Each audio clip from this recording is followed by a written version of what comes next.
Welcome back to To Think Minimum, the Technology Policy Institute's podcast. Today is Friday, January 22nd, 2021. I'm Scott Walston, President and Senior Fellow of the Technology Policy Institute, and I'm joined by Sarah Oh, Senior Fellow at TPI. Today, we are delighted to have Professor Tom Hazlett. Tom was one of our very first guests back when we launched the podcast, and we're delighted to have him back for an encore performance. He holds the McCaulay Endowed Chair in Economics at Clemson and also serves as the director of Clemson's Information Economy Project. He studies law and economics, specializing in the information economy. He served as Chief Economist of the FCC and has held faculty positions at UC Davis, Columbia, Wharton, and George Mason. His research has appeared in countless peer-reviewed journals and law reviews. It's countless by me because I haven't counted, but it's a large number. He also writes in the popular press with articles in the Wall Street Journal, New York Times, Reason, The New Republic, The Economist, Slate, and the Financial Times, where he was a columnist on tech policy from 2002 to 2011. His latest book, The Political Spectrum, The Tumultuous Liberation of Wireless Technology, was published in 2017. A couple of other things before we start. Tom is on TPI's board of academic advisors. We're grateful for that. And Tom is also one of Sarah's advisors and a former boss. Tom, welcome. Thank you. It's great to be here, and it's great to see Sarah grew up, and it's a huge success. It's fantastic. And it's all thanks to you. So let's start off by talking about what is the biggest spectrum issue of the day, which is the C-band. And they recently completed the clock auction phase of auction 107, and we're up to about $81 billion for 280 megahertz of this mid-band spectrum. Now, that's being hailed as a huge success, but you might have another take on it. Well, of course I do. But yeah, relative to the alternative, like not having the spectrum reconfigured and made available for productive use and having rights sold, it is a huge success. And in fact, I want people to take notice. I would add that in addition to the 81 billion, there's another 13 billion or so in moving costs, so that the actual demand for this is well over 90, going to $100 billion.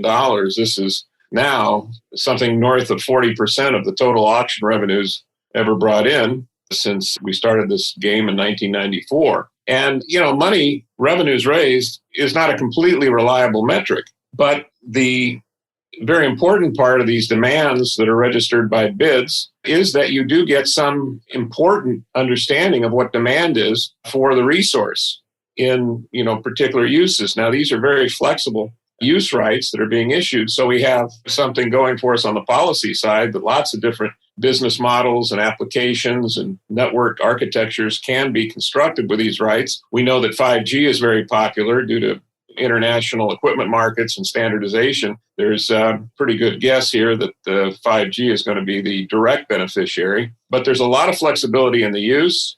There's going to be a lot of complementary investment made. And it's not that the government gets to take the money home. In fact, I used to say about these wireless license auctions, the only bad thing about the auctions is that the government gets the money.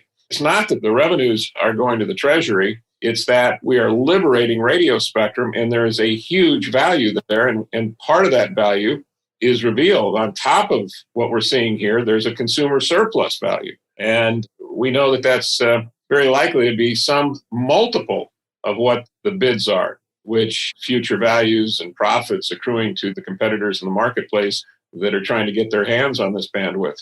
So it's a very important sign that we've actually been too conservative. It's proof of concept that a lot of what people, economists and analysts like myself have been saying, that we have been way too conservative in allowing flexible use, exclusive rights to be moved into the marketplace and replace the old networks and old configurations of wireless. And that's what we're seeing here, an outpouring of demand for this upgrade in wireless space.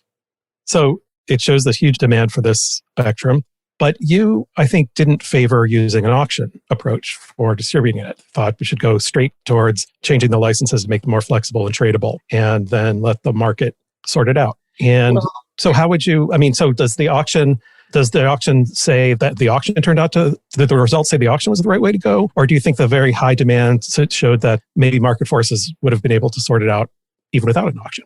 Yeah. So the important point to really grasp here is that market forces did assert themselves. This was not a top-down government project. That, in fact, you had a very common situation in the radio spectrum, the political radio spectrum, which is that we have old rules, decades old, that have been rigidly applied and locked in something that seems state of the art in about 1980 and is completely outmoded today. That's the C-band, 500 megahertz, a big swath of what we call mid-band spectrum, perfectly situated to accommodate vast new services, particularly in the 5G network technology. And they're carting around video services to broadcast stations and networks and cable TV systems on something that really, it was great before there were fiber optic terrestrial networks in a different time and place when we had much coarser technological solutions. So these satellite carriers who were engaged in this business and weren't making very much money at it literally asked for permission to do something more productive with bandwidth. And that's not something that regulators in the US or around the world have been really focused on. And in fact, these private interests really came to the commission. They filed a proposal for this in the summer of 2017. And in fact, the computer chip maker Intel collaborated on this. They wanted more spectrum for 5G and other wireless applications. Anyway, so this just sat there for a while. Then, to its credit, the Pi FCC did jump on the bandwagon and actually surprised the market by embracing this proposal. And it went forward that there was going to be a liberalization of the rights, and the primary immediate beneficiaries would be the interests that were pushing it. The satellite licensees would invest several billions to upgrade the satellite space, both the Earth stations and the space transmitters, and that they would free up radio spectrum. They wouldn't need anywhere near that 500 megahertz anymore. They could move out and accommodate new mobile services, for example, sell those rights. And of course, these firms wanted to get most of the benefit. They were willing to, of course, at a first step, pay federal taxes on whatever the gains were. There was also some room to make some accommodation in terms of a split of those proceeds, but they wanted to hold their private auction. At the end of the day, that became very controversial. The windfall argument reared up. The fact that these satellite carriers have some foreign ownership properties, that became a political populist war cry. And in the end, the FCC backed way off its liberalization program and basically appropriated the business model of these carriers and said, that's a great idea. Thanks for showing it to us. Now we're going to have this auction. Now, they didn't completely eliminate any right to these proceeds. And in fact, they stuck in some incentive payments to gain the cooperation of these satellite carriers who are making important investments to free up spectrum that's very important for the U.S. economy, for customers, and everybody involved in the wireless ecosystem. But the split was nowhere near what, of course, the parties had been proposing initially. They feel certainly like they were appropriated. Intelsat, the leading carrier and claimant and pressure group, so to speak, for this policy, a company that originally filed the petition in 2017, they filed for bankruptcy protection before the auction could go through. And the problem there is not that, that I feel sorry for Intelsat stockholders. It's that we want companies to discover and reveal productive opportunities where we can take the underutilized spectrum, expand the rights, and get much more for the American public. Unleash innovation, unleash competition, and improve wireless everywhere. So you're saying, let me interrupt you for a second. I'm sorry. So you're saying the problem with the auction approach was that the result, so it may have gotten the spectrum out into the market more quickly than another approach might have. We don't know, but it certainly was, by FCC standards, pretty fast. But it left one of the incumbents bankrupt. And so you're saying that's a disincentive for incumbent users of other spectrum to cooperate with the FCC? Explain a little more further what you mean. Yeah, well, I mean, the argument was, and I was not involved in this proceeding in any way, either for the FCC or for any of the parties, but the argument was made, certainly by the so-called C-band coalition that formed to push this, that the licensees wanted, they had a whole scheme cooked up here to economize on radio spectrum. And it was going to cost them billions in investments. And they came to the FCC saying, this is what we want to do, but we have to get more flexible, if you will, property rights to the radio spectrum here so that when we make these changes, we can use less spectrum and then we can sell the rights to use the space, the bandwidth we free up with our investments. And of course, the FCC actually gave that a very positive opportunity. It was sort of zipping forward. This is, again, to the benefit of the commission. I know Intelsat stock went from a market cap of something like $500 million to something like $4.5 billion when it looked like this proceeding was going to go in the spring of 2018. And then you ran into the political buzzsaw in 2019, where both Democrats and Trump Republicans said, this is wrong that companies get this windfall. The government is there to take it. Now, in a legal sense, it is correct that the satellite carriers did not own the flexible use property rights. They had to ask permission to do what they were doing. Their licenses gave them specific authority to deliver these satellite video services. And they wanted expanded, broader scope for what they could do. And that was very efficient. The government has, in essence, ended up granting such rights, but it did not invest those in the carriers, the satellite carriers. It is now sold those to other parties. So the argument was over who got that. The problem with this approach, and there's no question the FCC gets a lot of points for getting this stuff done quickly, to actually seeing that this was an efficient and pro-consumer, pro-growth idea, that it would spur US 5G. We're doing something that not every other country is doing. This is an innovation in the US.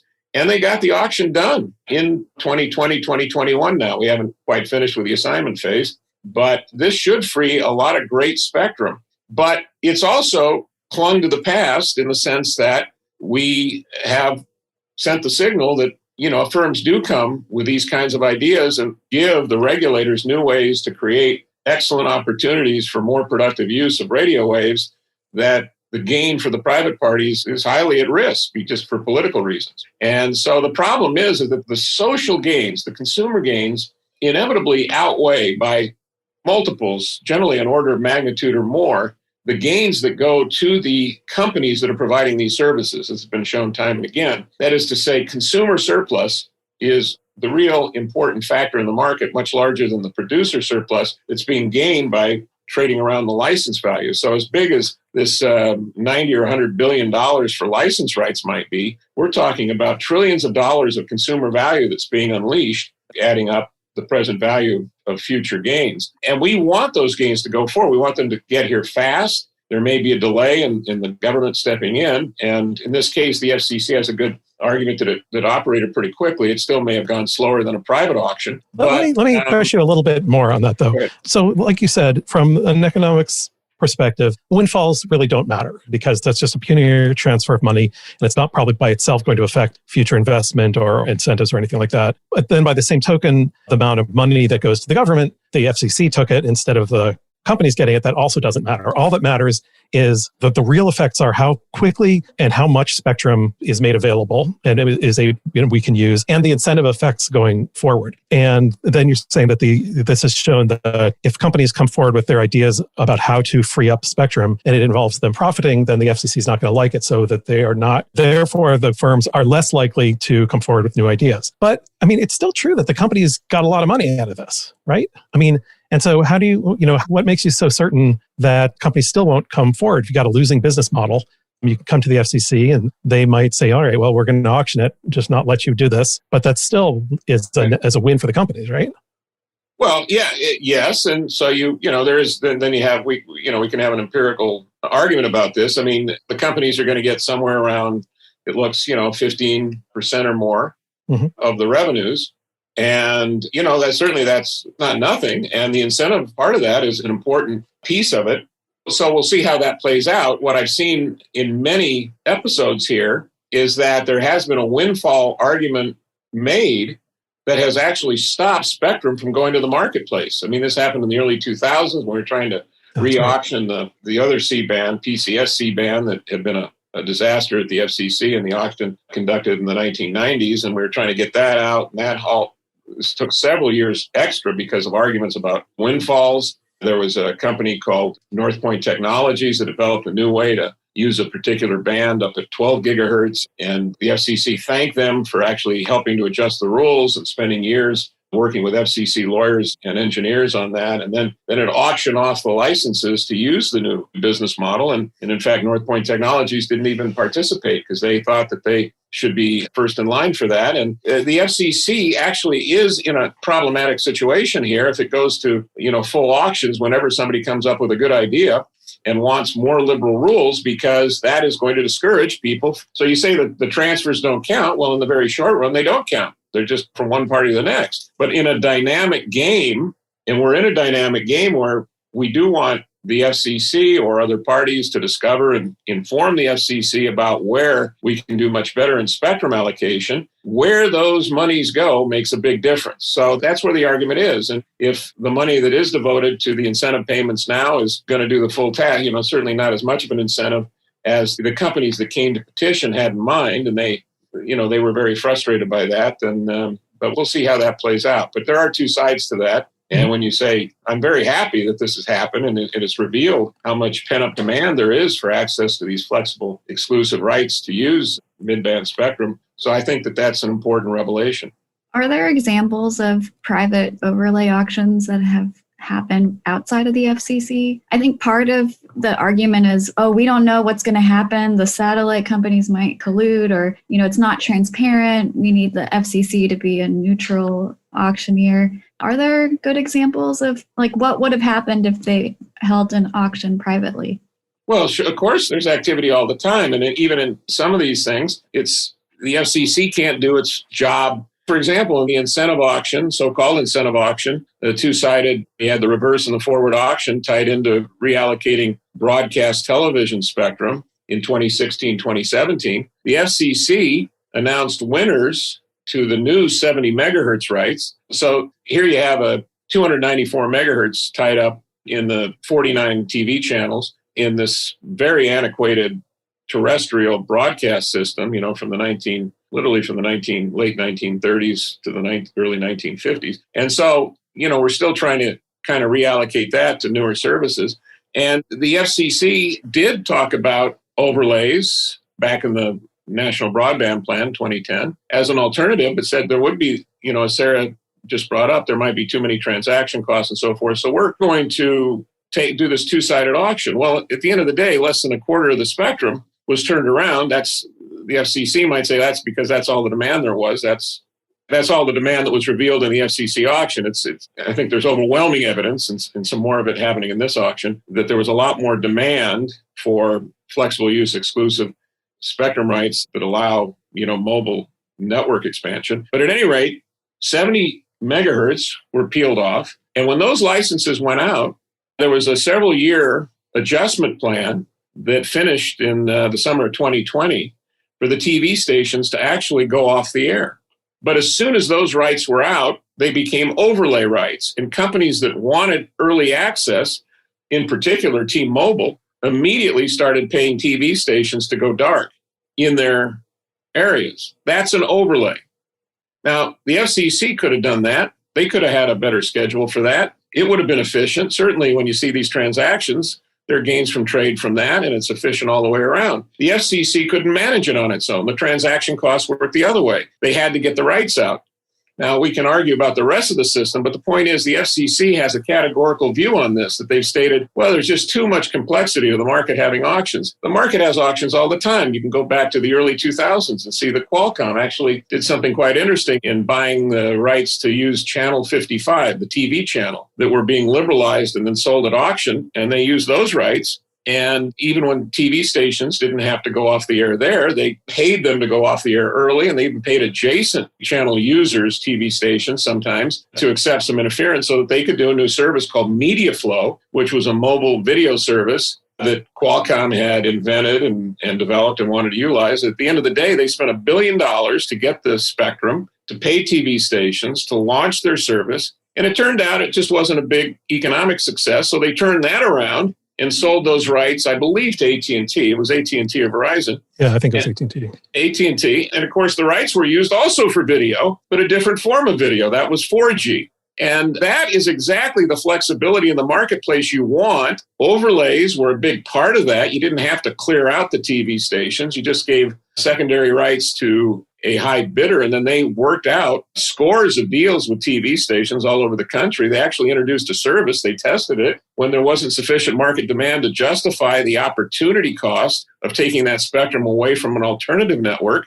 Qualcomm just cycled through. So you can see in success and failure the great importance of having flexible rights used in the marketplace and not waiting for regulators at the FCC to do a command and control approach. And so there are lots of examples like that. Certainly AWS in 2006 was largely an overlay issuance. Getting PCS 2G in the 1990s was a great example of not waiting for the government to move out the 4,400 microwave users that were already in the band, but issuing rights sold at auction, the first big auction of the FCC in 94, 95, and allowing those companies to actually have an overlay that depended on them working out deals and working with the government to move out the incumbents, sometimes with side payments to get those folks moving along. Let's talk a little bit about this. Let's talk a little more about the dynamic effects, which, as you said, is what really matters. So in the C-band, there's still 228 megahertz left that are still being used in the old,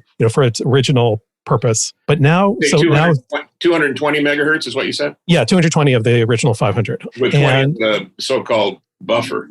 Yeah, that's right. And, the new information that's been revealed is how valuable it is. So the question is, what would you like to see happen now with that remaining 220 megahertz? And then, of course, your book is all about how, let's say, what you would want to happen doesn't happen because of all the political economy behind it, behind spectrum decisions and allocations. So what would you like to see happen with the 220 megahertz? And what do you think will happen, given all of the factors you write about? Yeah, well, do I want to make a prediction and be proven wrong, or just be vague and be able to have plausible deniability? Yeah, so of course I don't know exactly what's going to happen, but you've got this problem. You've got it also in the TV band. Now let me start there, because I have thought about that a little bit. So you went forward on the idea that there are too many transaction costs for the market to reallocate the TV band when it had 49 channels. Well, we peeled off some of it. I said less than a quarter of it, 70 at a 294 megahertz, went to the so-called 600 megahertz auction 2017. And that's being fruitfully utilized now and advertised as providing 5G nationwide. But we've still got 35 channels left. And this is 35 channels that were used to distribute I Love Lucy. And when they were, we didn't, there weren't a lot of people saying how inefficient that was. But today, nobody says that's efficient. It's all going through cable, satellite, and of course, over the top. And when you ask a young person today, did you watch television this week? They said, of course. They'll start listing out all the Netflix shows they got on their smartphone. So we are keeping spectrum out of television now by keeping it locked up in those 35 channels. Now, the FCC and the Congress, by the way, in the 2012 authorization for that one-time incentive auction, said that there would be no second time. And the FCC wanted to use that as a hook. The idea was that the broadcasters were an endemic holdup. They would never cooperate. They would never sell. And they had to be threatened, essentially. Sell now or forever be condemned to be a broadcast television station. That will be your eternity. That was what the FCC told them. We're not going to do this again. So you better make us a good offer now. Well, of course, we're on the other side of that now. I think it was a bad policy to do it one time and leave all that spectrum there. What do you do now? Well, I'd come right back on top and say, I'm not touching anybody's rights. We'll grandfather the incumbents, but we're going to sell overlays. And for the 35 TV stations, 210 megahertz, divvy them up. You can have 370 megahertz licenses in every market or nationwide or whatever you want to do. You can have more, you can have less, but you can sell those rights at auction. They have to respect the transmissions of the incumbents. But if they make deals with the incumbents, they can use that spectrum for whatever they want. The prices might be low because anyway, it might be high. I don't really care about the prices, and neither do you. What we care about and what we care about for growth of the economy and consumer welfare is that spectrum gets used for something more valuable than over-the-air broadcast television, done as it was in 1952. And the same with your question on C-band. We've got 200 megahertz there. You've got video being transmitted. Of course, it can be done through fiber optics and other means. It can be done through more efficient use of satellites over time, as we've already seen. Why not issue the overlay rights on the next round, and have parties out there that are constantly watching to see what the options are and constantly trying to figure out if there's a way to get coordination by paying people to share that spectrum, to utilize that spectrum, but share the benefits in a more productive way. And we're just always amazed by the deals that emerge and how technologies and business models can adjust to pack more into the radio space. And that's so you say that, the way you say that, you say it almost as if it's a rhetorical question. How could we not do this? But other people might hear it as a rhetorical question with the other answer. And so, but, and in your book, it's all about the political and economic forces that keep that kind of solution from happening. So when you say it, it makes complete sense. And it's so much so that you imply that how could anybody have a different answer? Well, and yet it doesn't happen very often. So, why? Well, I like read your book, Tom. But I read all of it. And there are many examples where it has happened. By the way, That's true. Look at auctions 102 and 103. I think 102, it might have been both of them. Anyway, these were millimeter wave frequencies that were put out for flexible use by the FCC. And nicely so that they got out there. I think we're leading the world more or less in getting those frequencies out, and they are being used for 5G. And of course, there's always a skepticism, and is it really, and all. It's just let the market experiment, let people risk their own private capital to, let consumers make a choice. We're doing well on that. And in fact, we used overlays. That is to say, there were incumbent rights already in the band, and we wanted to sell rights to sort of reallocate and get all the rights exhaustively assigned. And so we gave credits to the incumbents that they could use those bidding credits to stay where they were, being paid for by the new bidders, or, sell out or move in the space. And that is an adoption of the overlay. And the regulators saw that, and they've used that. They're continuing to use some overlays. Obviously, as I said, in the incentive auction, we used overlays more than the FCC admits. We also, just in the rights that we issued, there got to be impairments. Okay, impairments connote overlays. That is to say, rights were sold to certain radio spaces that had grandfathered incumbents. And there were some interference issues that the buyer of the license for that particular space had to put up with, and could make deals later, maybe to mitigate, pay somebody to use a different technology or to use different spectrum. But the point is, the FCC is forced to use overlays just because it's so efficient to put firms in a position where they can negotiate and come up with positive sum deals that the FCC can then rubber stamp and say, you guys are geniuses. That's exactly the way we would have done it if we had imposed our will. It's a little bit tongue in cheek, but the FCC does like those kinds of deals to be worked out. So there's a lot of positive momentum there that the FCC has grasped. I certainly think there is much more that can be done. And, when you ask me this question, and I do talk about, the Milton Friedman story always comes to mind when he allegedly in class saw a student sleeping and threw an eraser and hit the kid in the head. And the kid woke up and said, "I'm sorry, Professor Friedman. I admit I fell asleep." But the answer is reduce the money supply. So if you think that, you're going to ask me a question about how to reallocate some spectrum, and I'm going to come up with an overlay approach. It's an important device. It has been used.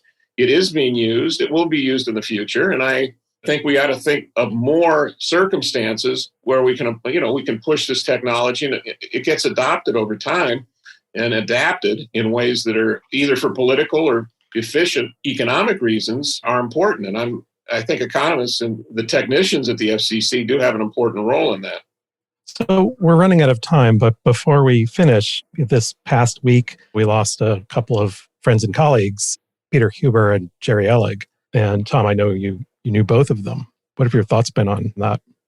Yeah, it's terrible. And yesterday I just heard Jerry Ellig, who apparently gave no indication of this and died suddenly. He was, of course, a very good economist, and he served as chief economist just recently at the FCC. He really focused in a very analytical way over many years in cost-benefit analysis of regulatory effectiveness. And when he left the FCC, he went over to work with Susan Dudley at George Washington University and developing systematic analytical methods for seeing how the methods of regulation go forward. Now, the FCC has put in, Jerry was a positive part of this, something that I've long advocated, which is a Bureau of Economic Analysis in the generic phrase. But that is to bring better economic analysis to regulatory decision making. Jerry will be greatly missed on the analytical front. And of course, those who knew him, not to mention he had a wonderful family, he was just an upbeat, just an engaging personality. And it's impossible to imagine him not here. A couple of years ago, he actually came out to our Aspen conference to talk about the OEA while they were still putting it together. And, that was an interesting talk, but it was also fun having him around. He participated in all the sessions, asking lots of questions, and just generally being a fun person to have at the conference. Added a lot. Yeah. Well, I always thought, every time I saw Jerry, he always looked younger than I remembered, just because he was kind of, he had that, an innocent, almost cherubic attitude about things. And you could have great discussions with him. And he wrote very important and sophisticated papers on important topics. But he did have a very friendly personality that really stood out. In academic circles, you don't see that youthful enthusiasm too much enough. Yeah, you wanted to ask about Peter Huber? Yeah, you just wrote a really nice obituary, might not be quite the right word, but a really nice in memoriam of him in Reason. Well, yeah, thank you. Of course, it's a frightful assignment. And I did know Peter Huber for over 30 years. And, I have to say, he dazzled all of us with his brilliance. Jokingly, with my wife, referred to Peter as the Vulcan. And when she met him years ago, I said, Peter might say something that sounds nuts. Don't think he's wrong. I mean, we're going to have to figure it out later. I guarantee he'll be ahead of us. And he did have an amazing life. He graduated from MIT with a PhD in engineering. They made him a professor immediately, and he got tenure at MIT in engineering when he was 25 years old. And, then he was number one in his class at Harvard Law School and so forth. And then he quit academia. And he didn't want to be bogged down by an academic assignment or portfolio there. He did many other things, but he became a serial visionary, and he went from topic to topic. I certainly crossed over with him in telecommunications, but he helped reform law by writing about junk science, the use of improper academic methods in the courtroom and expert testimony. He helped get a federal rule change about the quality and the standards for that. He wrote about energy, environmental policy, and of course, he wrote a treatise on telecommunications law with Mike Kellogg and John Thorne, the first real legal treatise. There had been case books before in law schools to teach telecommunications law. Finally, in 2013, he wrote a wonderful book. We had him down to Clemson to speak about it, called The Cure and the Code. It's a very hopeful and wonderful book about advances in molecular biology and the advance to a cure for terrible maladies like cancer by rewriting our human software. And the frustration of the book is, again, of course, has a policy angle. This is what Huber did. He brought physics and poetry to policy. He pointed out that our whole medical system, from the insurance system to the regulatory system at the Federal Food and Drug Administration, was geared to sort of a different world where we didn't have these customized, tailored solutions. And targeted medicine was a real challenge for us to liberate the ingenuity of the human mind that was advancing rapidly. And he showed how in many situations we had done that with HIV/AIDS. We had amazing quick progress by actually changing the regulatory environment in fundamental ways and unleashing new therapies that ended up saving, thousands, even millions internationally. And it's a very hopeful book, and it's a wonderful book. And like all of Peter's writings, you just don't understand how somebody who can master the technical side of it could write with the beauty and the incredible prose. But they're wonderful works. He's left us something. He was, like Lou Gehrig, our great athlete that was stricken by this vile ALS that destroyed his muscles. Peter Huber was an incredible genius who got this premature frontal dementia, and it attacked his brain. And he spent the last 4 or 5 years declining from that. So it was a very, very sad circumstance, but, he was an incredible contribution. We will feel the loss of Peter Huber. And I just want to say that I think some of us made a mistake. We were so dazzled by the brilliance. He really was a remarkable human being. He had the wonderful grin and the quick laugh. He did not engage in the pettiness of so much of everyday life. And he was always after big thoughts and conquered them. And by the way, one of his contributions was to really, he prided himself on clerking after he came out of Harvard Law for Ruth Bader Ginsburg on the D.C. Circuit, then Sandra Day O'Connor, of course, the first female on the Supreme Court. And he respected, they were his heroes. He respected both of those jurists tremendously. He ended up writing a book for girls about the life of Sandra Day O'Connor. And he really did in his career make a point to try to open up the legal profession and push the boundaries there. So in so many dimensions, Peter was a gift to this world. And I was privileged to know him, and we will all miss him. Yeah. So two people that we'll miss a lot. Thanks for those thoughts, Tom. So we should probably wrap up now. Sorry to end on a sad note, but we are grateful for your time and a fascinating discussion of spectrum. Look forward to the next time, and we can see what's developed since. If we're lucky, a whole lot we'll have. Well, it's an honor for me, and I certainly am a fan of the Technology Policy Institute. You know that. And you've got Sarah there now, so I know that it's upwards and onwards, and she's doing great work. And, you'll forgive me, Sarah, if I say I'm proud of you, but that's just the way it goes. And anyway, TPI's got a lot of fans out here in the world, and keep doing what you're doing, upwards and onwards. Well, thanks,